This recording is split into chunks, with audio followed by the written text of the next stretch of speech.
Welcome to the March of the Living Broward and Southern Region Speaker Series. I am Ronit Edrich, Director of the Southern Region. Thank you, Rochelle Baltuck, Director of Broward, and Michelle Archambault, Program Associate for the Southern Region. A special thank you to Amy Wildstein, March of the Living Broward volunteer, for all of your hard work in organizing tonight's event. The Southern Region and Broward are pleased to partner together in an effort to provide meaningful Holocaust educational opportunities to our communities. The United Nations General Assembly designated January 27th, the anniversary of the liberation of Auschwitz-Birkenau, as International Holocaust Remembrance Day. On this annual day of commemoration, the UN urges every member state to honor the 6 million Jewish victims of the Holocaust and millions of victims of Nazism, and to develop educational programs to help prevent future genocides. The March of the Living, a program of both the Jewish Federation of Broward and the Jewish Federation of South Palm Beach County, has for the past 33 years provided Holocaust education to high school students, teaching the lessons of anti-Semitism, hatred, racism, and bigotry, and what hate can do. The March of the Living not only increases knowledge of the Holocaust, what life was like before, during, and after this terrible time in history, but it strengthens Jewish identity and connection to the state of Israel. Having survivors join us in this experience allows participants to hear firsthand testimony and the ability to ask hard questions.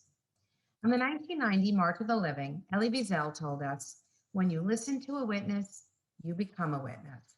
And so we pledge to tell our survivor stories from generation to generation. Our combined March of the Living programs have welcomed over 2,800 participants to date. Tonight, we are delighted you have joined us to hear from Dr. Bernd Vollschlager. His book, A German Life Against All Odds, tells of his personal experience as the son of a high-ranking, dedicated Nazi war hero. Dr. Vollschlager was raised in post-World War II Germany to believe that the Holocaust never happened. But the 1972 Olympic Games massacre in Munich changed all that.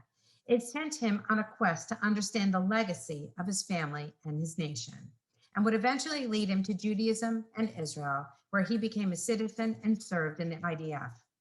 Dr. Vollschlager will be taking questions at the end of his talk. Kindly place all questions in the chat box, and we will get to as many questions as time allows. Please note that the chat feature will only allow you to communicate with the host so that everyone can focus on Dr. Vollschlager's presentation. Without further ado, I'd like to introduce Dr. Vollschlager. Well, thank you very much. And it's kind of a somber day to talk on this January the 27th on International Holocaust Remembrance Day to talk about the Holocaust. Often I have the feeling that people go through the motions and do it because it's expected from them to do.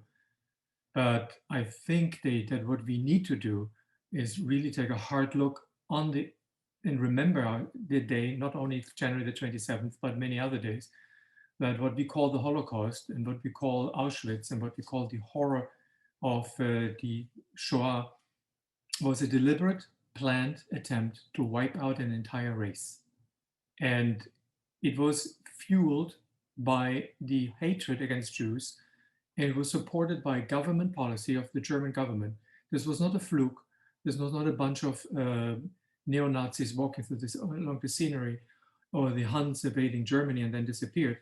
This is what people planned and executed to do against other people. And saying that means it can come again, it can happen again, and that's the reason why I'm talking. I'm not talking because I have an ego issue. Some people say I have. I can live with that. But I'm not talking about selling books. I'm not talking about being famous. I'm talking because I experienced what hate can do, and that what hate can do and did, we need to fight. So how it all happened, why I'm sitting here and why I'm talking.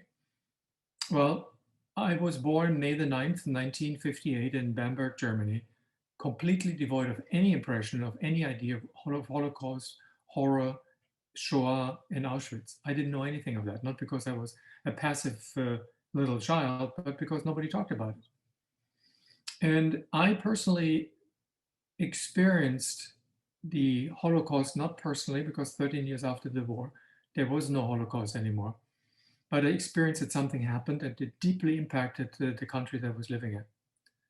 Where my son Tal, who is now 31, he's an attorney, asked me at the age of about 14, 15, who his grandfather was, I knew that I omitted an essential part of my life, which I didn't want to talk about at all.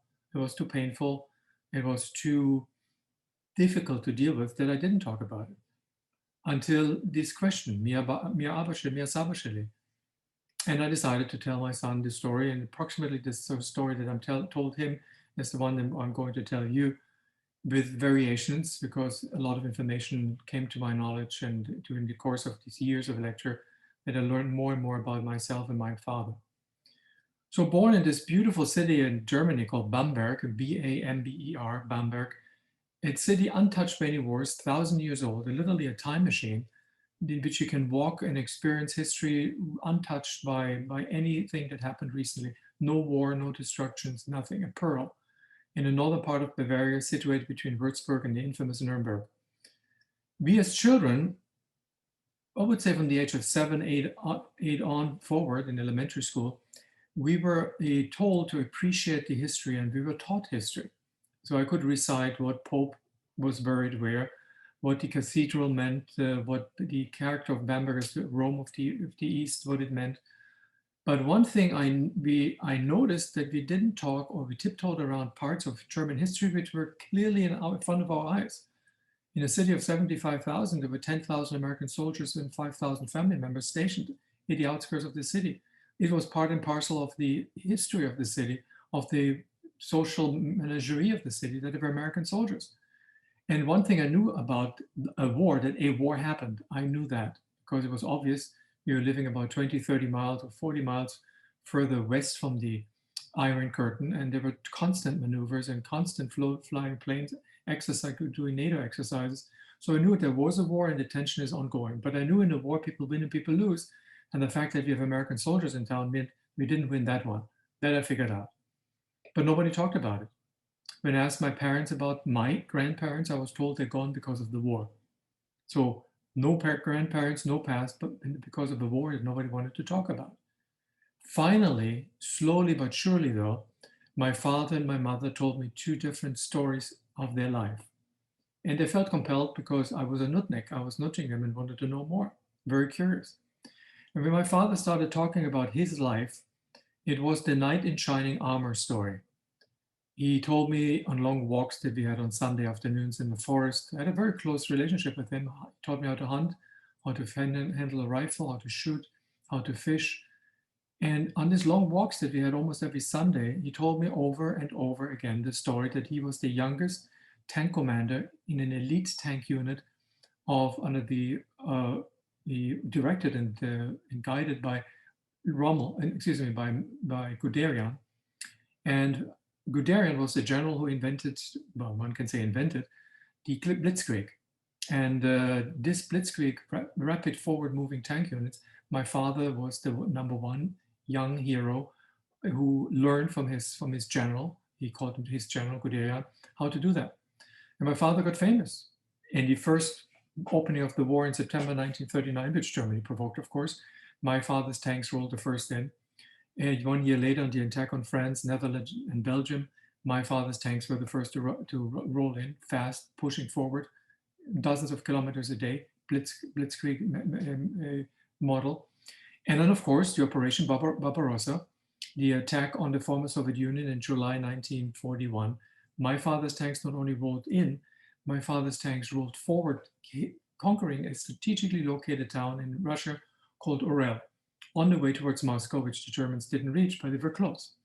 And for this absolutely unbelievable act that everybody cherished him for, he was awarded the Knight's Cross, which was pinned to him on his uniform by a man whom he still adoringly referred to as his Führer. Now, I had no idea what Führer meant. I had no idea what Hitler meant because he didn't talk about it. And so this story of glory, knight in shining armor, was reinforced by his old war buddies who came to visit our house at least once a year to celebrate the good old times, the war. And for me, my father was the war hero. I was mighty proud of him because everybody admired him too. My mother told me a completely different story, though, the story of horror, catastrophe, and loss. She was an ethnic German born in Sudetenland, the part of Czechoslovakia located in the western edges of Czechoslovakia at the border to West Germany. There were about 1.5 to 2 million Germans, ethnic Germans, living there for 200, 300 years. And as a result of the war, everybody was evicted and many were killed. And my grandfather, my maternal grandfather, who was a very wealthy merchant, he manufactured the gloves, I think, as I remember. He could afford to live with his family in a beautiful villa in the outskirts of Karlsbad, and everything was gone. They had to flee. My grandparents suffered permanent damage health-wise and died very quickly afterwards. My mother was barely reaching West Germany with a gun in her hand that my father gave it to her and instructed her, if you see the Russians, shoot yourself in the head. So that was horror, loss, and on my father's side, glory. But there was something else about that war that went beyond what my parents were able to tell me. And it had to do with the house that we were living in, a massive two-story building in 19th century Bauhaus style in downtown Bamberg. It's still standing, renovated though. And we rented an apartment in the ground floor and in the first floor, rented it from a lady, the landlady who lived upstairs.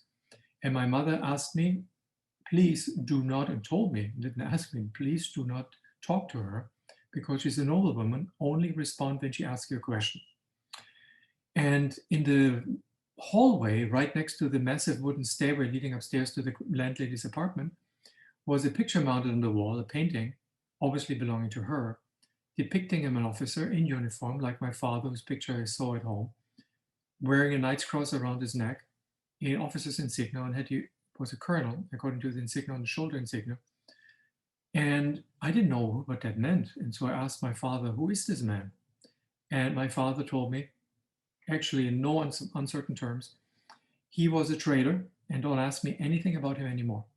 Well, the traitor, quote unquote, was no other than Count Klaus von Stauffenberg, the husband of Nina von Stauffenberg, who lived upstairs. And Count Klaus von Stauffenberg was the German colonel who tried to assassinate Adolf Hitler, which unfortunately failed in 20th of July, 1944, and was executed the same night. And many hundreds were executed in the most brutal way. And many others disappeared in concentration camps, including Nina von Stauffenberg, who 2 days after the 20th of July was deported to a concentration camp in Ravensbrück, a women's camp it was called. And she, thanks to God, she was under the protection of German officers who served as supervisors and a liaison between the military and the civil authorities. And she survived Ravensbrück. Her children were deported to Buchenwald, were slated to be executed or gassed, and they survived the war too. They were reunited after the war and were re-awarded, so to say, the ownership of her house. And she was living there, and I learned from her that there was another Germany that my father would not talk about. So how did I get to talk with her? It was very simple. On lunch and after lunch on Sundays, my father and my mother were tired and slept for an hour, or at least 2 hours. And I sneaked upstairs to play with the children, her grandchildren. And there was a tohu wabohu, a big ruckus, and my parents didn't hear that. I sneaked upstairs, played with them. And in this apartment, this huge apartment, wall-to-wall coverage for pictures of him and her, a lovely couple, peaceful couple, obviously not a demon, not a dangerous man. So how can my father tell me that he was a bad person? Specifically when this officer looked like my father in pictures, both had uniforms. How can one be good and one be bad? And in school, I was about, I would say 12, 13. We started to talk about the war, talking about what happened during that war.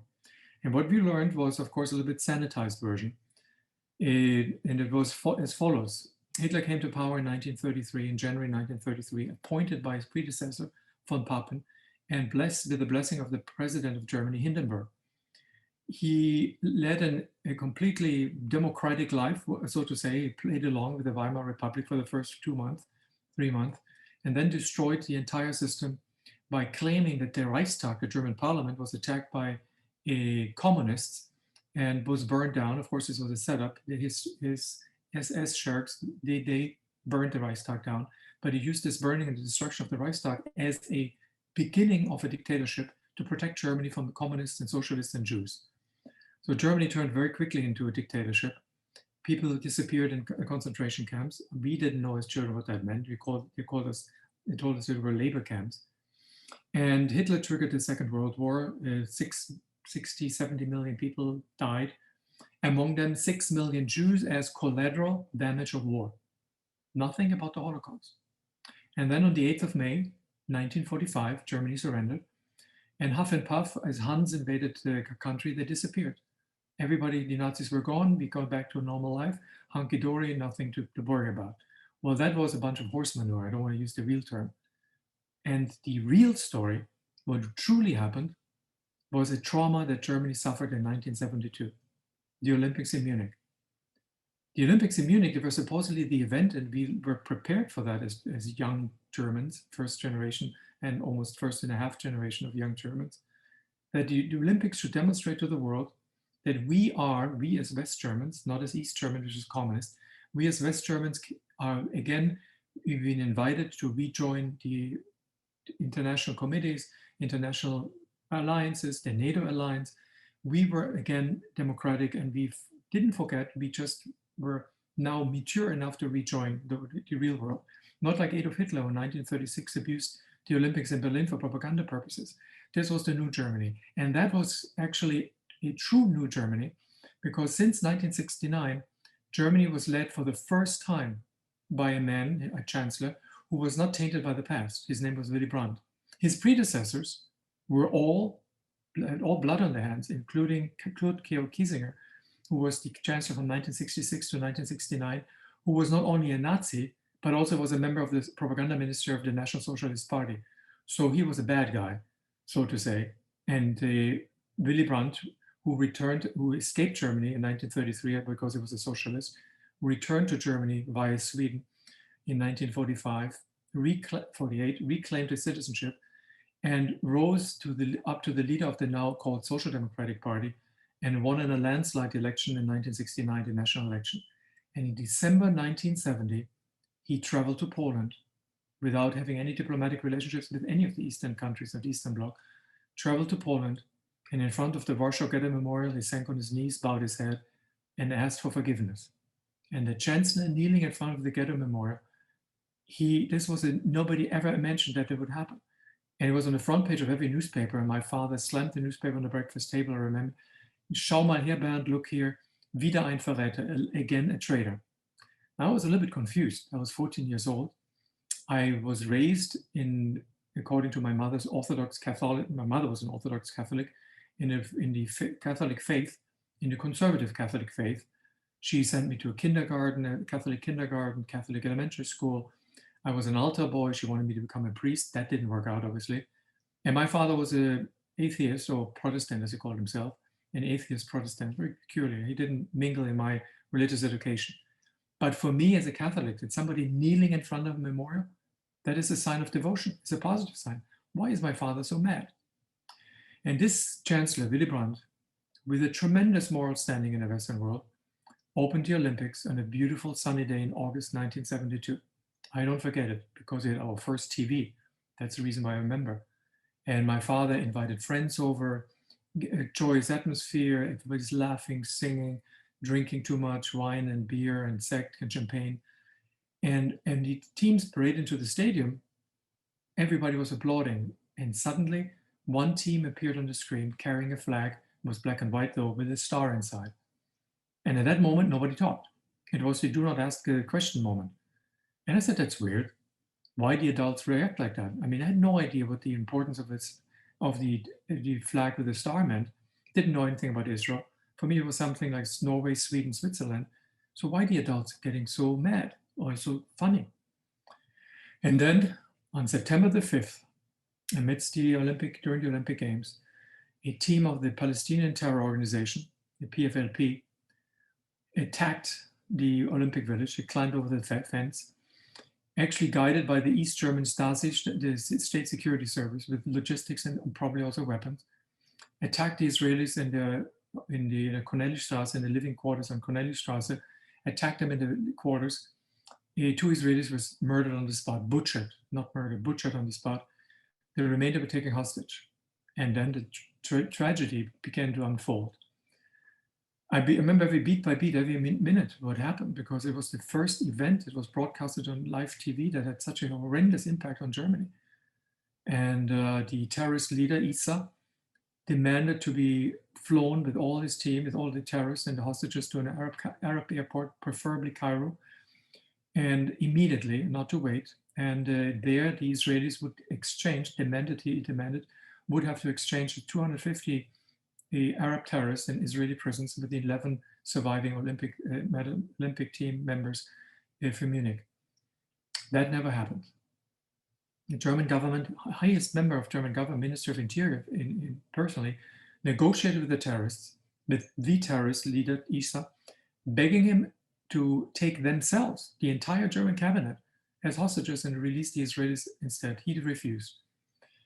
Then in the evening, 2 helicopters landed in the Olympic Village of the German army, and Issa demanded to be flown by helicopter to a military airport outside Munich, where he demanded that German Army Boeing 707 should fly them out to Cairo. And in the nighttime, I remember it beat by beat, the 2 helicopters took off from the Olympic Village. Each helicopter had hostages and terrorists inside. 1 helicopter, the third one was the military and the politicians, including Genscher, flying behind them. They landed behind the closed gates of the military airport in the night of the 5th to the 6th of September 1972. And then all hell broke loose. Nobody could go into the military airport called Fürstenfeldbruck, but we could see explosions, firefight, night sky lit by multiple explosions, and then deafening silence. And then around 2 or 3 in the morning, a totally exhausted American journalist turned towards the camera and stated, "They're all gone." What happened? The terrorists, when they landed in the military airport, knew that they were outnumbered. Something is fishy. The Boeing 707 had no pilots, no personnel. Everything was dark. And when the German police opened fire, unfortunately, the Israeli teams of the Mossad were on the ground, and Zvi Samir, the then Mossad chef, begged the Germans, do not open fire. These are very highly skilled terrorists. We need to get involved. And the Germans wanted to do it themselves. And that led to a catastrophe. The surviving members of the terrorists who were not shot down, 3 survived. Among them, Issa, who was shot down and killed before he died, threw a hand grenade in one of the helicopters, which exploded with all the Israelis inside and burned in a fireball alive. And the other helicopter he sprayed with machine gun fire, and everybody died. And the next day, this picture in the newspaper that changed the course of my life. I'm not dramatizing it, it changed the course of my life. 2 helicopters on the tarmac, 1 burned out with the charred remains of the Israelis visibly inside, and the other helicopter with the bodies of the Israelis slumped over the seat, covered with blood-stained linen, and a huge headline, "Jews killed in Germany again." Now I speak perfect German, even now. But the again part, I didn't figure out what that mean. That means it happened before. And at home, my father, who was very upset about what happened, yelled and screamed, "Schau mal her, Bernd. Again, these troublemakers. Whenever the Jews make trouble, they make trouble, and they drag anybody in this abyss of their troubles. I'm sick and tired of it." So the perpetrator is victims, and the victims is perpetrated. And in school, we started to talk about, taking our teachers the opportunity to talk about something that nobody talked about yet, at least loudly and clearly in school, not part of the curriculum either. Somehow our teachers tried, and we heard for the first time of the following days the word Auschwitz, Birkenau, the final solution, the death of murder of 6 million Jews as deliberate planned politics of the German government, not some Huns, not some war criminals that disappeared, German government, German people. I was shocked. That's something I never heard about. And then I asked myself, my father was this war hero. He probably knows something what's happened. And I asked him the question at home, Dad, or Father, I never could call him Dad. Father, in school we talked about the Holocaust. My father interrupted me and said, "Look, Bernd, your teachers are communists. They're all from the East. The Holocaust was a lie. It never happened. Listen to me." So I was called between a rock and a hard place. On the one hand, my father, whom I feared and adored, he said something, and my teachers said another thing. So somebody must be lying. And I started to read what else I could about that time, and whatever book I could find. And the more I read, the more I had the sinking feeling, something is wrong. my father and anybody else was probably involved. And I wanted to pursue the truth and ask him questions. Of course, I knew that I could never get answers out of him. But as a child of an alcoholic parent, my father was a raging alcoholic. I knew there were 3 phases during the day. Phase 1, early in the evening, he was looking for a drink. He was restless, irritable, and discontent. You better don't talk to him. Phase 3, late at night, he was blasted in La La Land. And in the zone, in the twilight zone, I call it now the Shicker zone. I just joke. In this zone, I asked him. He was the loose tongue syndrome, I call it. I could manipulate him, get money out of him, and could ask him questions. And he started out to tell me the following in 3 steps, so to say, the introduction to the Holocaust. Step 1, phase 1, he said, look, Bernd, whatever allegedly happened in the East, so he already hinted that something happened. We, the Wehrmacht, was not responsible, it was all the SS. That was horse manure. There was a blatant lie. Because 20 years later, I found a picture of my father sitting next to Heinrich Himmler after the archives in the East opened after the fall of the wall. And I had a feeling that something was fishy beforehand, but there was a clear-cut evidence. My father sitting next to Heinrich Himmler, the head of the SS, next to Heinrich Himmler in a session in the East, when high-ranking tank officers sit together with the head of the beast. That's not about tank tactics. It was how to organize to seal territories hermetically as kill zones, and then kill as many Jews as possible. My father knew that, but he didn't tell me. And I know from the lady upstairs, Nina von Stauffenberg, who let me in when I asked her questions, that everybody knew. Her husband too. But her husband tried to do something about it. He didn't love Jews. He was not philo-Semitic, but he said, that's not German. We don't do that. And he could never figure out why so many trains with the logistics supply of the troops in the East, why the train supply was so scarce. And he found out the trains were used to transport victims to the camps. So my father lied. Phase 2, step 2, my father told me, look, whatever allegedly happened, and specifically the killing of civilians, that was the Geneva, we base everything on the Geneva Convention. We follow the Geneva Convention by the dot. I said, what does it mean? Well, when civilians are killed, they were all combatants. Combatants can be killed. That is very simple. So we didn't murder, we just followed the Geneva Convention, rules of war. And I knew that was horse manure. And I told him, look, I didn't ask him, I told him, look, 1.2 million children were murdered, 1.2 million children deprived of their parents, 1.2 million children gassed, 1.2 million children, the bodies burned, their ashes scattered in the killing fields of Auschwitz, Birkenau, Majdanek. You tell me that was a war? You must be kidding me. And then one night he was blasted, it was the night shift, he was drunk. He told me point blank, Bernd, I don't understand why your generation is so weak. We did something good for you. We got rid of the drag, the Jews. We cleaned up. So the world should give us a medal for this cleaning the schmutz that nobody wanted to clean up. And I was shocked. How can you compare people with schmutz, with dreck, with not even qualifying as humans? And that was the last straw that broke the camel's neck. I couldn't trust my father. I turned away from him and asked one of my teachers, a former Jesuit priest, a teacher in philosophy and religion, a brilliant man, what can I do to deal with that? And he said, look, you are a Catholic, I'm a Catholic. I was a Jesuit priest. I'm now teaching students without being a priest, but I teach us by heart. You have to make amends to those who were harmed. So I asked him, how can I make amends? You mean the Jews? I had no idea what Jews meant.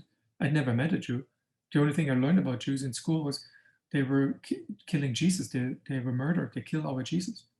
And that's all what I knew.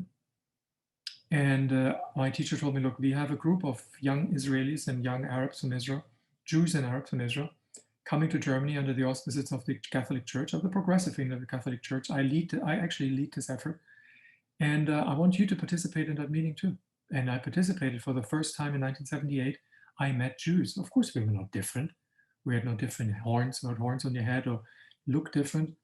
We were alike, we were similar. And the first thing when young people get together, Jews, Arabs, or Christians like I was, they talk about whatever they like, the music they like, the shoes that you like, the clothing you like. And I like the Israeli girls a lot, I must say so. And they were very tacheles. Actually, one of them I liked a lot. And she said, look, Bernd, if you want to be with me in any shape or form, you have to come to Israel and meet my parents. I was a big Schwitzer, and I said, absolutely, I'm going to do that. The problem was I had neither passport nor the money, nor anything that would lead me to Israel. But I made it happen. 2 months working in summer jobs, get some money, got my first passport, and I traveled. I do not recommend that. Hitchhiked in Munich. From Munich, I took a train to Italy, to the port city of Ancona. From there, I boarded a ferry, sleeping on deck, not a cruise ship. We reprovisioned, it was 4 days and 3 nights. We reprovisioned in Piraeus. That was before Google Schmoogle and all that stuff. I sent her a telex that I would arrive in that time. And when we arrived in Haifa in this early morning, seeing from the ocean slowly rising horizon of the Carmel Mountain, that was a very, very emotional moment. And when we docked in the port of Haifa, I saw on the other side of the fence that was dividing us from the area where we disembarked. And I had mixed feeling. On the one hand, I saw her and I was happy. On the other hand, I asked myself, if I'm setting foot on Israeli holy ground, if somebody notices my name or my name would be mentioned, my father did something to that person, I'm in big trouble. That was a fear, unfounded fear, but a fear. So she boarded a community taxi, a Sherot. I learned very quickly that you don't need to have a car, you just go in a Sherot. We drove up to the Carmel Mountain, and it was at that time a labor center. It was very simple housing, mostly for those who work in the port of Haifa, called Neve Sha'anan. And her parents lived in this small house and were out there welcoming us as if I'm the long lost son. Her father chit-chatting in Yiddish with me. I had no idea what he was talking about. Took my rucksack. Her mother did the same thing with a little bit more German. Took my bags. And they led me into the house, which was a tiny one-bedroom house, so to say. Very simple. And they actually vacated one room for me, the living room. And they all moved into another room. And just because they welcomed me as a guest.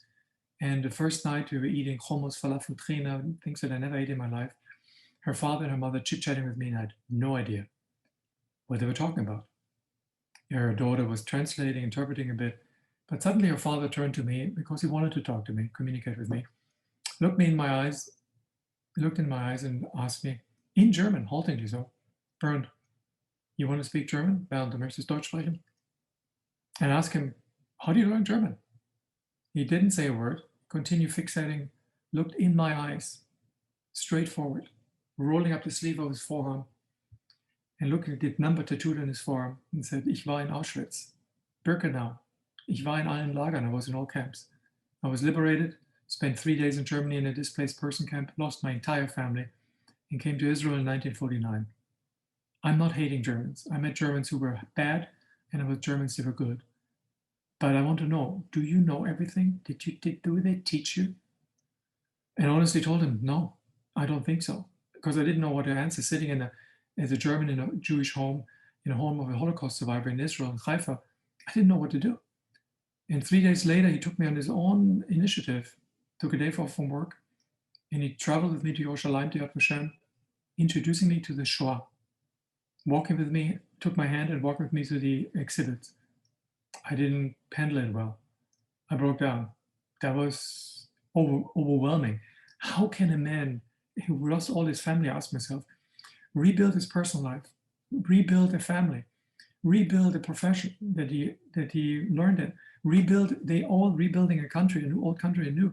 There's something unique about Jews. I want to know what that is. And on my way back to Germany, I pondered the question, how can I find out more about Jews? And the first thing what I did, looking for Jews in Germany, which was, of course, not many, 25,000 left in Germany, most of them from Eastern Germany.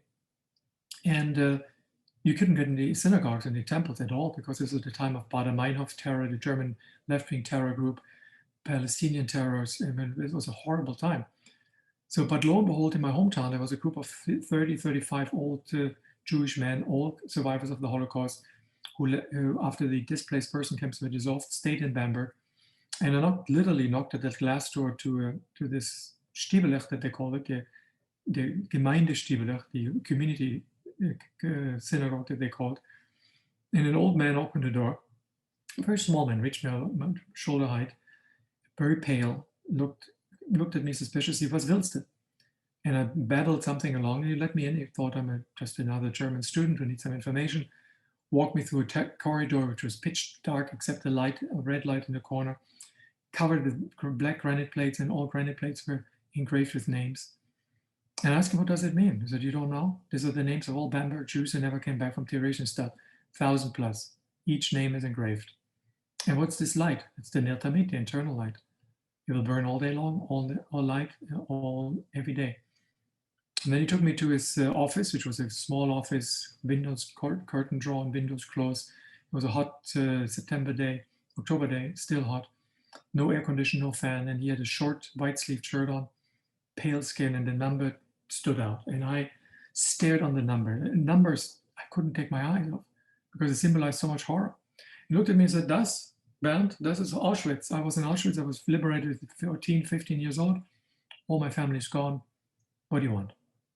Cut his nail, just dry his nail, cut through the material.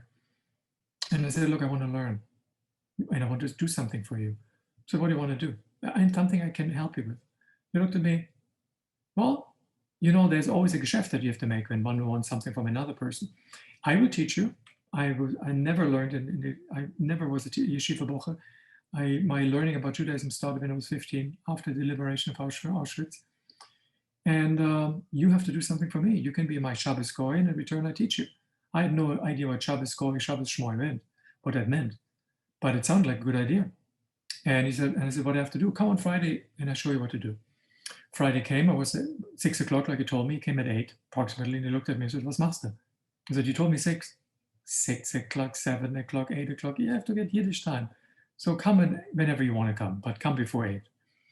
And he showed me what to do in the kitchen and what work and manual labor I could do because it was an Orthodox community, sort of. And when he told me, he warned me, when the members come in for a Kiddush, not for a Shidduch for you, but for a Kiddush, they don't get involved with them because they don't like goys in their life, in this little shtibelech that is their home. That's what the little home that they carved out of the terror and the madness around them. And so when they came, they were pointing at me, "Was macht der Goy dort?" And Itzhak said, "Look, the alte Kackers," that's what he said. "Don't believe, don't listen to them. Just make yourself invisible." So I came every Friday, every Saturday, week by week, month by month, holiday by holiday. And the close I absorbed the religion, the behavior, the mannerism, the language, and the closer I came to this community of choice, actually family of choice in the end, the more I detached myself from the family of origin. And it came to a breakup. There were many encounters with my parents, but one of the major one was Christmas fell on a Friday night. And Christmas in a Catholic household, Orthodox Catholic household, was going to Mass, eating symbolic food for dinner in lentil soup and carb. I still can't eat it.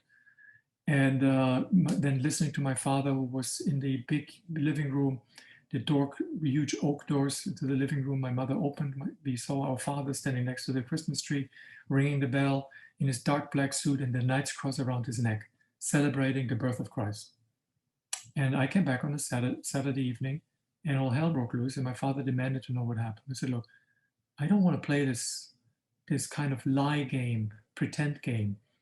You celebrate the birth of Christ by wearing a blood-stained cross. You're a murderer. How can you do that?" He looked at me, "Raus, get out." Well, it was a little problem. I was in the second to last year of medical school. I had a scholarship, but some kesef I needed too. And I got a little bit apprehensive, and Itzhak must have told, and never took money from them, must have told some people that something is wrong with me and I should find out. And one member who was during the 5 years that I was in the synagogue, in the community, never talked to me. He looked, his name was Aaron, approached me and said, "Du bist der Goy." Very perceptive, Aaron, yeah? "Dein Name ist Bernd." "Yes." "Listen, hör mal zu. Du hast dreckige Schuhe und dreckige, schmutzige Schuhe." He was insulting me, dirty shoes and dirty pants. "Kauf dir neue Sachen," and gave me 100 mark. 100 mark was a fortune at that time. I was stunned and insulted too. And walked over to Itzhak in his office and said, "Itzhak, Aaron gave me 100 mark." "He gave you 100 mark? He's stingy." "Did you ask him for 200? It's your opportunity." "No, because you're a goy." I said, "What do you mean?" I said, "It's a joke." "Yeah, there's a wicked humor, Itzhak. Sit down. Let me explain something that you probably don't know yet. We don't have any emotions left. Many of us don't. We lived through hell. That was hell on earth. Dante's Inferno was a picnic compared to that. And many of us cannot help it. I married a German woman, non-Jewish woman, and she converted. And she provided me with the most wonderful life after Auschwitz. Aaron, we know from the Red Cross, is the only survivor from his family. He was in Auschwitz. And he was a member of a Sonderkommando. Don't ask him. And he spoke with me. I didn't ask him. He spoke to me after every Saturday in the afternoon, preparing for Mincha, he told me his story. There was 90-day reprieve of life for compromising his ethic, guiding his Jewish families to the entrance of the gas chamber, giving them a number and said, I take your clothes, this is the number, you can pick it up on the other side. Close the doors.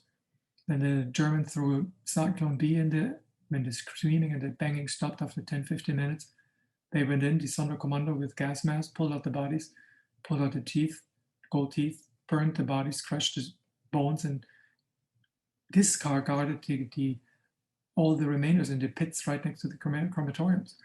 For that, he got a 90-day reprieve of life, women, alcohol, food, and then the next group came in. He survived. The next group, of course, the 90-day group was gas, and the next group came in. He survived. I think he told me this story because he knew he was dying.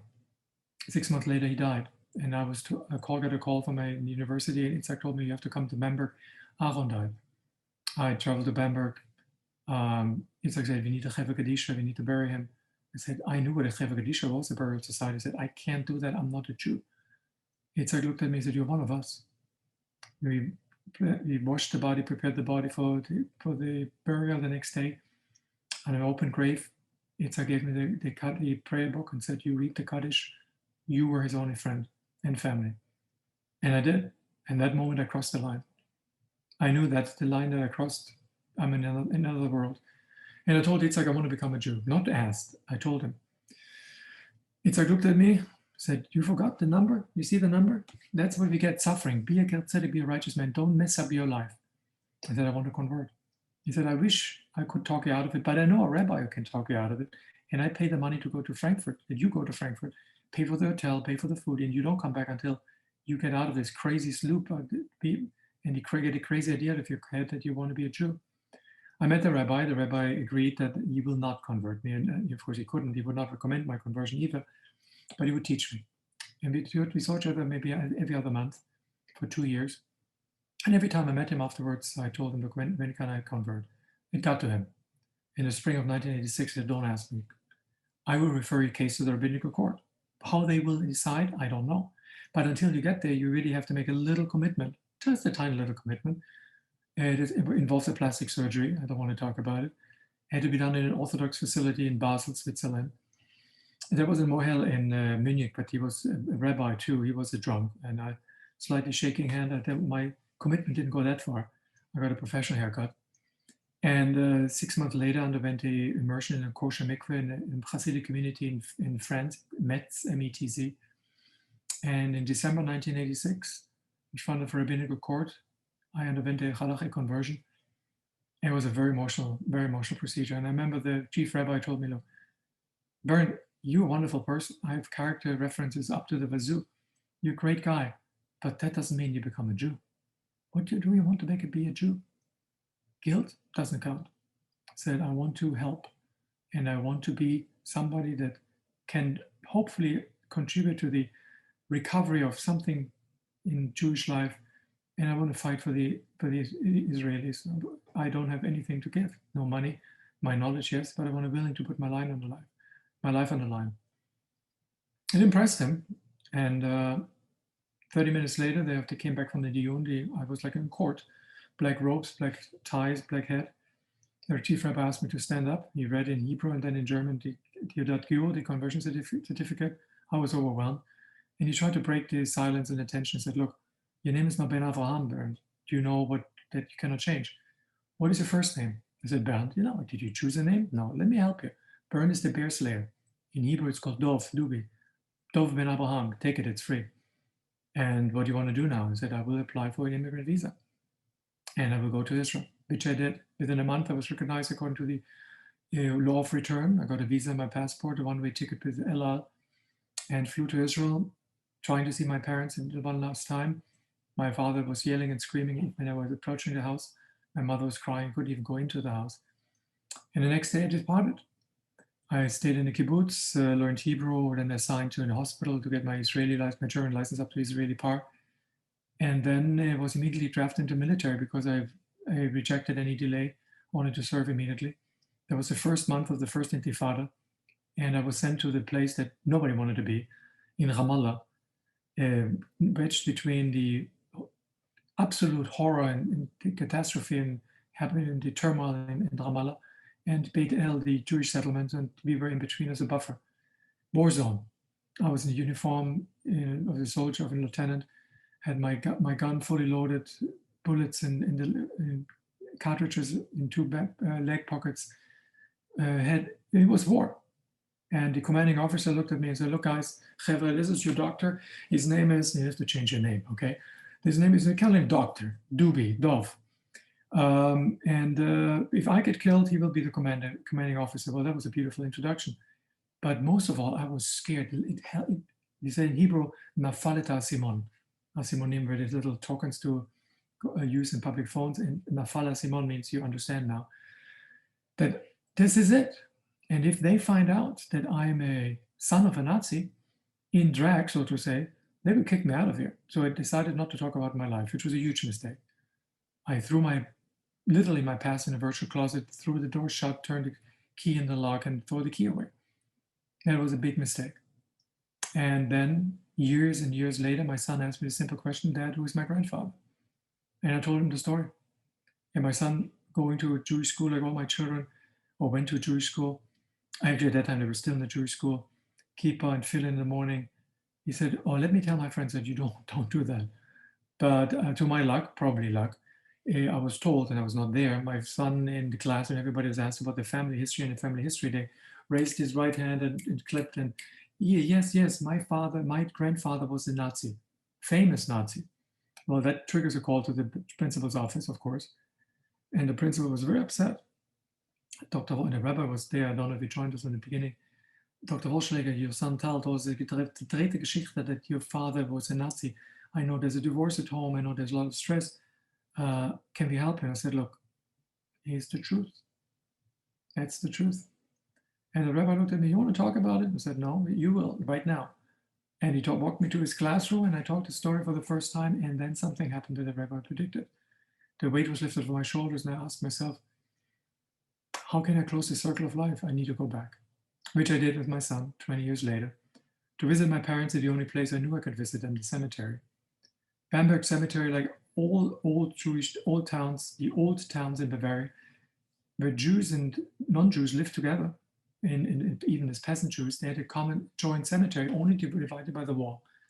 And ironically, my parents' gravesite is located 1 to 2 roads parallel to the wall that separates the Christian from the Jewish cemetery. And I was standing at the graveside and choking up, and I said, "Look, Tal, I don't know what to tell you, but it's ironic that your grandparents, my parents, are buried in the shadow of history. They never left the shadow. They never stepped out. I stepped out of the shadow, looked back, understanding what horror was done, understanding the responsibility that I have as a young German to be a witness and that it never will happen again." And that is what I taught my children. That is what I taught teaching others. And I wish I could have stopped talking about my life years ago, understanding that maybe some people understand it really and there's no reason to talk about it. Unfortunately, there's a reason to talk about it because hatred didn't go away. And hatred that my father taught me, more or less, not intentionally, hatred is not the dark matter in the universe. These are words created by people. And if these words of hatred left unchallenged, they fall on the fertile ground, the mind of others, and sprout into deeds. If these deeds prevail, then character will form. If these characters prevail, social norms will evolve. That makes it okay to kill Jews because it's a social norm. It's okay. These are not people. Jews are being depersonalized as Sarah and Abraham. Then they be dehumanized, that they're like animals. And then they be demonized. And animals they need to get rid of. Everybody considered a Jew as an animal, as a non-human. And we have to fight again the same prejudice, not this time not pursued by the Germans, but by us in the United States, by others in Latin America, in Europe. And I've started reading again books that I thought I don't have to read again, like from Sinclair Lewis. It can happen here. I'm not making book advertising, but Sinclair Lewis, written in the 30s, described how Nazism can emerge in the United States in a novel format. And then I found a book from Jonathan Sachs, the former chief rabbi of UK, United Kingdom, I read his books ferociously. Unfortunately, he's not there to share any more of his wisdom. It's called Jonathan Sacks, The Dignity of Difference, How to Avoid the Clash of Civilizations. And he said that I may be a little bit too scaremongering. First of all, I don't talk about politics, but I'm a little bit too scaremongering. Well, follow politics. We are back here. Jews are being called all kind of names. And the QAnon, and that's not politics, but policies, this QAnon craziness, a bunch of sadist pedophiles looking for children to eat them and barbecue them and drinking their blood. This is all hundreds and hundreds of years old outgrowth of pure, nasty anti-Semitism. And we're back there. That makes me scared, and that makes me also committed to speak at nights, work during the day, speak at nights, write at nights, not because I'm a maniac, but because I learned what hatred can do. I saw what hatred can do. I was stationed in Lebanon and I saw what hatred can do among Arabs. And I decided not to stay silent. I at least raise my voice against hatred, and everybody can do. So let's teach our children to be brave, to be proud to be a Jew. We can be proud to be a Jew, absolutely. And fight for our identity and fight for our survival, because we are there where we were in 1933. There's not fear-mongering, we're there. And we have two choices. We let it happen, or we ferociously fight against it by words, by public experiences, by saying we are proud Jews and we don't let that happen. So against all odds, change is possible. I changed in a way that I have to live with it. Not everything was roses. I never regret it. The only thing that I regret that I never saw my parents again and never could explain it to them.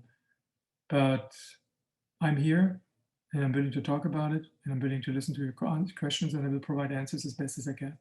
Thank you.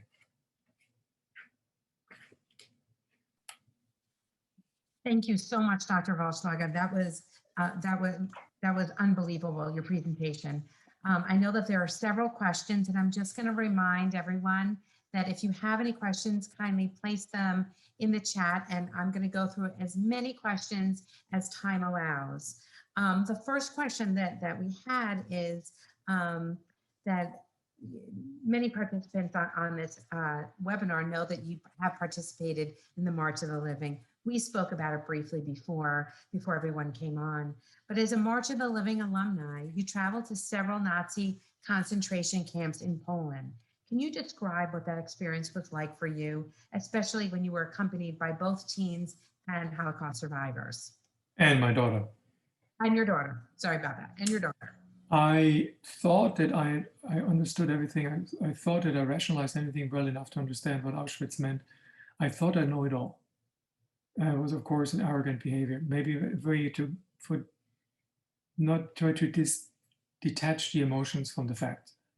When I was in Auschwitz, that was over emotional. Specifically, the speech of Rabbi Lau, the former chief rabbi of Israel, whom I deeply admire, not his son, but him. He was himself a Holocaust survivor. He spoke about Dante's Inferno, the gates of hell, and I felt and I saw the gates of hell, because this was a place, this sheer size. Once you're in there in this huge, horrific killing field, you knew that life is over. You knew that you never go back out there alive, only by gas, only by being burned, and the ashes can travel a few miles away from Auschwitz. It was horrible. I mean, Auschwitz, nothing can prepare us for Auschwitz. And we should never forget that Auschwitz was the top, the Himalaya of hatred. But unfortunately, there are many other places where the same happened. And that doesn't take Auschwitz and the uniqueness away. It just makes us aware that we never really learned. And we're still doing the same thing. Not we as Jews, but only we as people.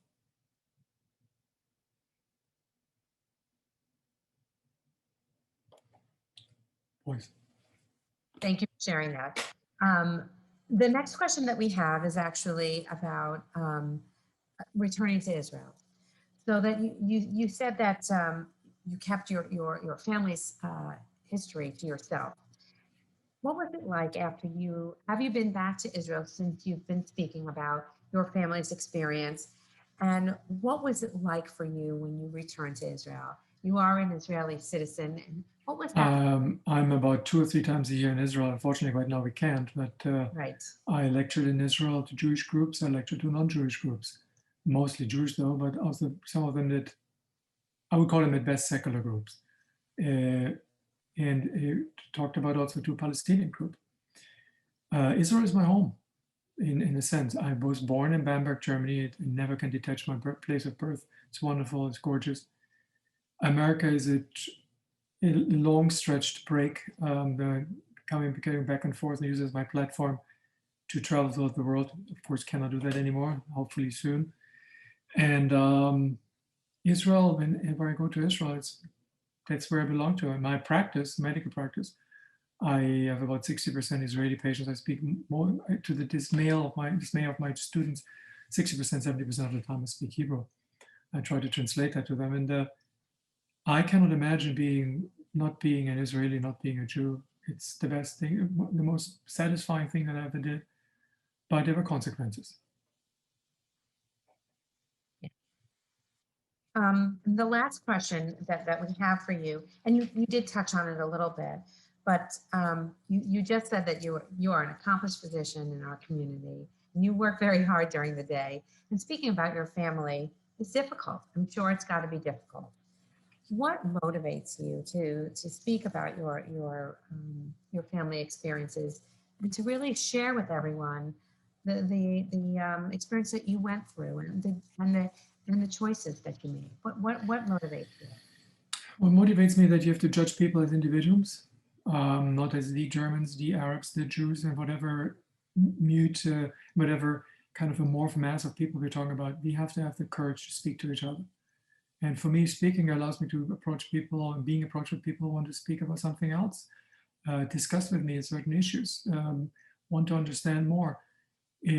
I consider myself like a catalyst. I'm not leading a movement, absolutely not. I'm a catalyst, demonstrating that there were good Germans and bad Germans. And in today, Germany, they're good and bad too. But pure Germans who are very dedicated to keep the memory alive and never to forget that genocide can happen anywhere and everywhere. I think that I should talk about it because I lived through a very unusual time of life, of history. I had the privilege to meet the survivors of the 20th of July 1944, the assassination attempt on Adolf Hitler.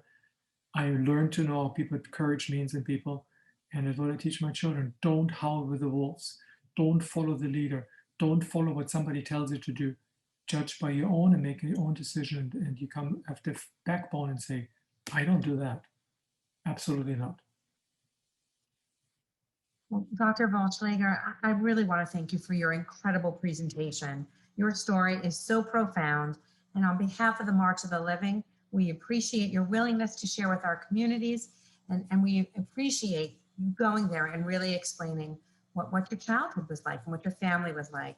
I'd like to thank the marketing team at the Jewish Federation of Broward County for hosting tonight's presentation and for all the work that you've done in advance to ensure the success of tonight's program. Please mark your calendars for our next speaker series, February 28th at 11 a.m. Pleased to partner with Facing History for a multi-generational conversation with Janet Applefield and Debbie Milley. Janet will speak about her experiences during the Shoah, and Debbie will address what it was like growing up as a daughter of a Holocaust survivor. I want to thank you again for joining us. We look forward to seeing you on February 28th, and good night. Good night. Laila Tov. Laila Tov.